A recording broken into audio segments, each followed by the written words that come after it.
Hi, good morning. So ಇವತ್ತು ಸಾಕಷ್ಟು ಕಡೆ ಚರ್ಚೆ ಆಗ್ತಿರುವಂಥದ್ದು ಇಂಟರ್ಮಿಟೆಂಟ್ ಫಾಸ್ಟಿಂಗ್ ಮಾಡೋದ್ರಿಂದ ಖಂಡಿತ ಅಪಾಯ ಇದೆಯಾ ಅಥವಾ ಅದರಿಂದ ನಿಜವಾಗ್ಲೂ ಪ್ರಯೋಜನ ಇದೆಯಾ, ತುಂಬ ಪಾಪ್ಯುಲರ್ ಆಗಿರುವಂಥ ಈ ಒಂದು ಫಾಸ್ಟಿಂಗ್ ಮೆಥಡ್ ನಿಜವಾಗ್ಲೂ ಅಷ್ಟೊಂದು ಹೆಲ್ಪ್ಫುಲ್ ಆಗುತ್ತಾ ಅಥವಾ ಹಾರ್ಮ್ಫುಲ್ ಆಗುತ್ತಾ ಅನ್ನೋದ್ರ ಬಗ್ಗೆ ಇವತ್ತು ಮಾತಾಡ್ತಾ ಹೋಗೋಣ. ಮತ್ತು ಈ ವಿಡಿಯೋನ ಫಸ್ಟ್ ಟೈಮ್ ನೀವು ನೋಡ್ತಾ ಇದ್ದರೆ ಈ ವಿಡಿಯೋ ಪೂರ್ತಿ ನೋಡಿ, ಇಷ್ಟ ಆದರೆ ಲೈಕ್ ಮಾಡಿ, ಸಬ್ಸ್ಕ್ರೈಬ್ ಮಾಡ್ಕೊಳ್ಳಿ, ಪಕ್ಕದ ಬೆಲ್ ಬಟನ್ನ ಕ್ಲಿಕ್ ಮಾಡಿ. ಹಾಗೆ ಹೊಸದಾಗಿ ಸಮ್ಮರ್ ಕ್ಯಾಂಪ್ ಕೂಡ ಶುರುವಾಗಿದೆ. ಇಲ್ಲಿ ಸಾಕಷ್ಟು ಜನ weight loss, weight gain, weight management ಮಾಡೋದಕ್ಕೆ ಸಾಕಷ್ಟು ಪ್ರೋಗ್ರಾಮ್ಸ್ಗಳನ್ನ ನಾವು ಹೇಳ್ಕೊಂಡು ಕೊಡ್ತಾ ಇದ್ದೀವಿ. ಸೊ ನಿಮ್ಮಲ್ಲಿ ಹಾಗೆ ಜಾಯ್ನ್ ಆಗಬೇಕು ಅಂತ ಆಸೆ ಇದ್ದರೆ ಖಂಡಿತ ಈ ನಂಬರ್ನ ಕಾಂಟ್ಯಾಕ್ಟ್ ಮಾಡಿ ಎನ್ರೋಲ್ ಮಾಡ್ಕೊಳ್ಳಿ, ಓಕೆನಾ. ಮತ್ತು ಯಾವುದೇ ರೀತಿಯ ಪ್ರಾಡಕ್ಟ್ಸ್ಗಳನ್ನ ಹರ್ಬಲೈಫ್ ನ್ಯೂಟ್ರಿಷನ್ ಪ್ರಾಡಕ್ಟ್ಸ್ಗಳು ಕೂಡ ಇ ಕಾಮರ್ಸ್ ಕಂಪ್ನಿ ಅಂದರೆ ಫ್ಲಿಪ್ಕಾರ್ಟ್, ಅಮೆಝಾನ್, eBay ಈ ಥರ ಕಂಪ್ನಿಗಳು ಸಿಗೋದ್ರಿಂದ ನೀವು ತಗೊಳ್ಳೋದು ಅಷ್ಟು ಒಳ್ಳೆಯದು ಅಲ್ಲ. ಪ್ರಾಪರ್ ಕೋಚಿಂಗ್ ಮುಖಾಂತರ ತೊಗೋಬೇಕು ಅಂಥೇಳಿ ಪ್ರಾಡಕ್ಟ್ಸ್ ಮೇಲೆ ಕೂಡ ಮೆನ್ಷನ್ ಮಾಡಿರುತ್ತೆ. So let's start the session. So ಮೊದಲನೇದಾಗಿ ಇಂಟರ್ಮಿಟೆಂಟ್ ಫಾಸ್ಟಿಂಗ್ ಅನ್ನೋದ್ರ ಬಗ್ಗೆ ತಿಳ್ಕೊಳ್ತಾ ಹೋಗೋಣ. ತುಂಬ ಸಿಂಪಲ್ಲಾಗಿ ತಿಳ್ಕೊಳ್ತಾ ಹೋಗೋಣ. ಅಂದರೆ ದಿನದಲ್ಲಿ ಯಾವುದಾದ್ರು ಒಂದು ಟೈಮ್ನ ಊಟಕ್ಕೆ ಅಂತ ಇಟ್ಕೊಳ್ಳೋವಂಥದ್ದು, ಮಿಕ್ಕಿದ ಎಲ್ಲ ಟೈಮಲ್ಲೂ ಕೂಡ ನೀರನ್ನು ಬಿಟ್ಟು ಬೇರೆ ಏನೂ ಇಂಟೇಕ್ನ ಮಾಡದೇ ಇರೋವಂಥದ್ದು. ಸಿಂಪಲ್ ಅಷ್ಟೆ. ಅಂದರೆ 16 ಅವರ್ ನಿಮ್ಮದು ಹೊಟ್ಟೆನ ಖಾಲಿಯಾಗಿ ಇಟ್ಕೊಳ್ಳುವಂಥದ್ದು, ನೀರನ್ನು ಬಿಟ್ಟರೆ ಬೇರೆ ಏನೂ ಕುಡಿದೇ ಇರೋವಂಥದ್ದು. ಇನ್ನು 8 ಅವರ್, ಇನ್ನು 24 ಗಂಟೆಯಲ್ಲಿ 16 ಅವರ್ ಕಳೆದ್ರೆ ಇನ್ನು 8 ಅವರ್ ಇರುತ್ತಲ್ವ, ಅದನ್ನ ಈಟಿಂಗ್ ವಿಂಡೋ ಅಂತ ಅಂದ್ಕೊಂಡು ಸೊ ಆ ಟೈಮಲ್ಲಿ ಮಾತ್ರನೇ ತಿನ್ನುವಂಥದ್ದು ಪರ್ಟಿಕ್ಯುಲರ್ ಆಗಿ ಅಷ್ಟೇ. ಬೇರೆ ಇನ್ನೇನಿಲ್ಲ ಇಂಟರ್ಮಿಟೆಂಟ್ ಫಾಸ್ಟಿಂಗ್ ಅಂದರೆ ಇನ್ನೇನಿಲ್ಲ. ಸೊ ಇದನ್ನು ಕೆಲವರು 16 ಅವರ್ ಫಾಸ್ಟಿಂಗ್ ಇರ್ತಾರೆ, ಕೆಲವರು 18 ಅವರ್ ಫಾಸ್ಟಿಂಗ್ ಇರ್ತಾರೆ, ಕೆಲವರು 20 ಅವರ್ ಫಾಸ್ಟಿಂಗ್ ಇರ್ತಾರೆ. ಈ 4 ಅವರಲ್ಲಿ ಮಾತ್ರ ಏನಾದರೂ ಇಂಟೇಕ್ ಮಾಡ್ತಾರೆ. ಇನ್ನು ಕೆಲವರು ಏನು ಮಾಡ್ತಾರೆ ಹೇಳಿ, ಇಡೀ ದಿವಸದಲ್ಲೂ ಒಂದೇ ಟೈಮ್ ಏನನ್ನು ತಿನ್ನಬೇಕು ಅಂತ ಅಂದ್ಕೊಂಡಿರ್ತೀವೋ ಅದನ್ನು ಒಂದೇ ಟೈಮ್ನ ತಿಂದು ಮುಗಿಸುವಂಥದ್ದು. ಸೊ ಇದರಲ್ಲಿ ಕಾರ್ಬ್ಸ್ ಇರುತ್ತೆ, ಪ್ರೋಟೀನ್ ಇರುತ್ತೆ, ಫ್ಯಾಟ್ ಇರುತ್ತೆ, ಜಂಕ್ ಫುಡ್ ಕೂಡ ಇರುತ್ತೆ. ಎಲ್ಲ ಥರ ಫುಡ್ನು ಕೂಡ ಯೂಸ್ ಮಾಡ್ಬೋದು, ತಿನ್ಬೋದು, ಏನು ಪ್ರಾಬ್ಲಮ್ ಏನಿಲ್ಲ.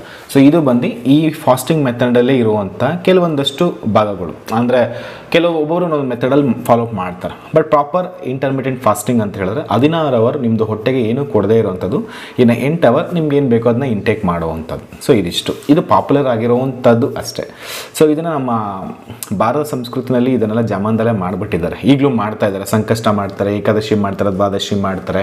ಮತ್ತು ಕೆಲವೊಂದು ಹಬ್ಬ ಹರಿದಿನ ಅಂತ ಬಂದರೂ ಕೂಡ ಅಲ್ಲೂ ಕೂಡ ಊಟನೂ ಮಾಡೋದಿಲ್ಲ. ಒಂದೊತ್ತಿರ್ತಾರೆ, ಎರಡೊತ್ತಿರ್ತಾರೆ, ಸಂಜೆ ತಿಂತಾರೆ. ಇದೆಲ್ಲ ಕೂಡ ನಮ್ಮದ್ರಲ್ಲೂ ಇದೆ. ಬಟ್ ಹೆಸರು ಬೇರೆ ಬೇರೆ ಇರುತ್ತೆ ಅಷ್ಟೇ, ಅದನ್ನು ಬಿಟ್ಟರೆ ಬೇರೆ ಏನಿಲ್ಲ. ಸೊ ಈಗ ಇದನ್ನು ಮಾಡೋದ್ರಿಂದ ಸಿಗುವಂಥ ಬೆನಿಫಿಟ್ಸ್ ಬಗ್ಗೆ ತಿಳ್ಕೊಳ್ಳೋಣ. ಲಾಸ್ಟಲ್ಲಿ ಇದರ ಸೈಡ್ ಎಫೆಕ್ಟ್ಸ್ ಬಗ್ಗೆ ತಿಳ್ಕೊಳ್ಳೋಣ. ಸೊ ಬೆನಿಫಿಟ್ಸ್ ಏನು ಅಂತ ಹೇಳಿದ್ರೆ, ನಿಮಗೆ ಇನ್ಸ್ಟಂಟ್ ವೆಯ್ಟ್ ಲಾಸ್ ಖಂಡಿತ ಆಗುತ್ತೆ. ಸೊ ನೀವು ಈ ಒಂದು ಪ್ರೋಗ್ರಾಮ್ಸ್ನ ಅನುಸರಿಸೋದ್ರಿಂದ ನೀವು 8 ಅವರ್ ಏನು ಈಟಿಂಗ್ ವಿಂಡೋ ಅಂತ ಏನು ಇಟ್ಕೊಂಡಿರ್ತೀರೋ ಅದರಲ್ಲಿ ಮ್ಯಾಕ್ಸ್ ಟು ಮ್ಯಾಕ್ಸ್ ಅಂದ್ರೂ ಕೂಡ 1000-1500 ಕ್ಯಾಲೋರಿಗಿಂತ ಜಾಸ್ತಿ ಇಂಟೇಕ್ ಮಾಡೋಕ್ಕಾಗಲ್ಲ. ಇದು ಎಂಥ ಫುಡ್ ತಿಂದರೂ ಕೂಡ ನೀವು ಬರೀ ಚಾಕ್ಲೇಟ್ಸ್, ಕುಕೀಸ್ ಹಿಂಗೆ ತಿಂದರೆ ಮಾತ್ರ ಕ್ಯಾಲೋರಿ ಜಾಸ್ತಿ ಆಗುತ್ತೆ. ವಿನಃ ನಾರ್ಮಲ್ ಅನ್ನ ಸಾಂಬಾರು, ದೋಸೆ, ಇಡ್ಲಿ ಅಥವಾ ವೆಜ್, ನಾನ್ ವೆಜ್, ಸ್ವೀಟ್ಸ್ ಈ ಥರ ತಿನ್ನೋದ್ರಿಂದ ಅಷ್ಟೊಂದೇನು ಕ್ಯಾಲೋರಿ ಡಿಫರ್ ಆಗಲ್ಲ. 1500 ಮ್ಯಾಕ್ಸ್ ಟು ಮ್ಯಾಕ್ಸ್ ತಿನ್ಬೋದು ಅಷ್ಟೇ. ಸೊ ಹಿಂಗೆ ತಿನ್ನೋದ್ರಿಂದ ಮಿಕ್ಕಿದೆಲ್ಲ ಟೈಮಲ್ಲೂ ಕೂಡ ಬರೀ ನೀರು ಕುಡಿಯೋದ್ರಿಂದ ಮತ್ತು ರೆಸ್ಟ್ನ ತಗೊಳ್ಳೋದ್ರಿಂದ ಖಂಡಿತ ನಿಮಗೆ ಇನ್ಸ್ಟಂಟ್ ವೆಯ್ಟ್ ಲಾಸ್ ಆಗುತ್ತೆ. ಇದನ್ನ ಮಾರ್ಕ್ ಮಾಡಿಟ್ಕೊಳ್ಳಿ, ಇನ್ಸ್ಟಂಟ್ ವೆಯ್ಟ್ ಲಾಸ್ ಆಗುತ್ತೆ.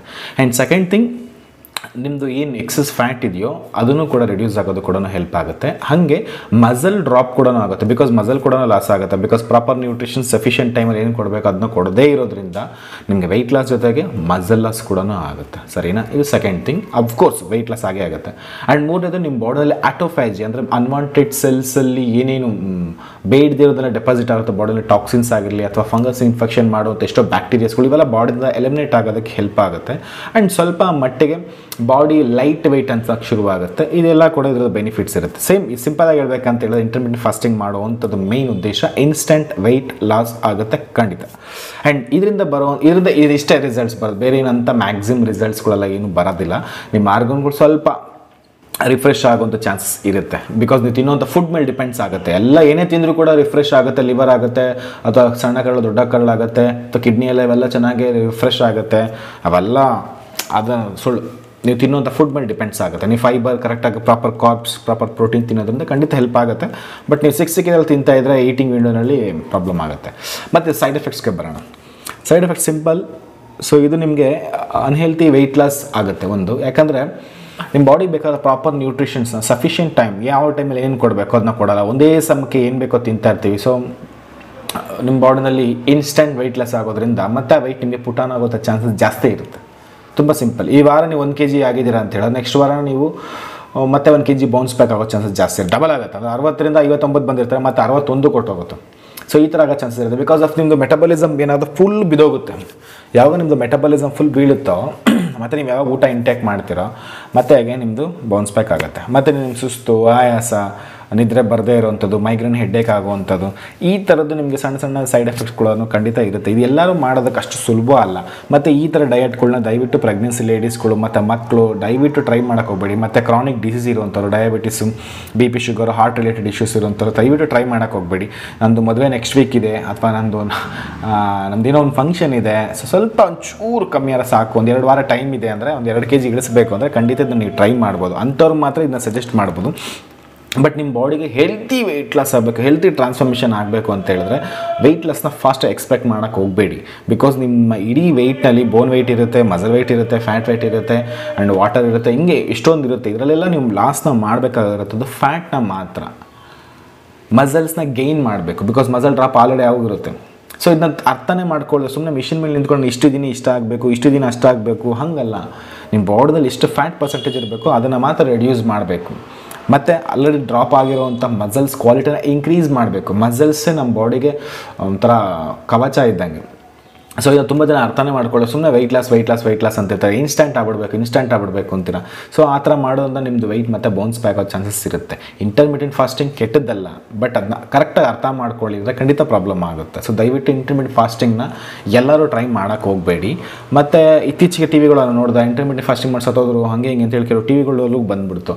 ಸೊ ಆ ಥರದ್ದೆಲ್ಲ ಏನಾಗಲ್ಲ. ಸೊ ಇಟ್ಸ್ ಡಿಪೆಂಡ್ಸ್ ಆನ್ ನೀವು ಯಾವ ಮೆಡಿಕೇಷನಲ್ಲಿದ್ದೀರಾ, ಅಥವಾ ನೀವೇನೋ ಬೇರೆ ಏನೋ ತಗೊಳ್ತೀರ, ಅಥವಾ ಏನೋ ಆ ಟೈಮಲ್ಲಿ ಆ ಇಂಟರ್ಮಿಟೆಂಟ್ ಫಾಸ್ಟಿಂಗಲ್ಲಿ ಕೂಡ ಊಟನೇ ಮಾಡದಿರೋಂಥವ್ರು ಕೂಡ ಇರ್ತಾರೆ. ಅಂದರೆ 24 hours ಕೂಡ ಫಾಸ್ಟಿಂಗ್ ಮಾಡೋವಂಥವ್ರು ಇರ್ತಾರೆ.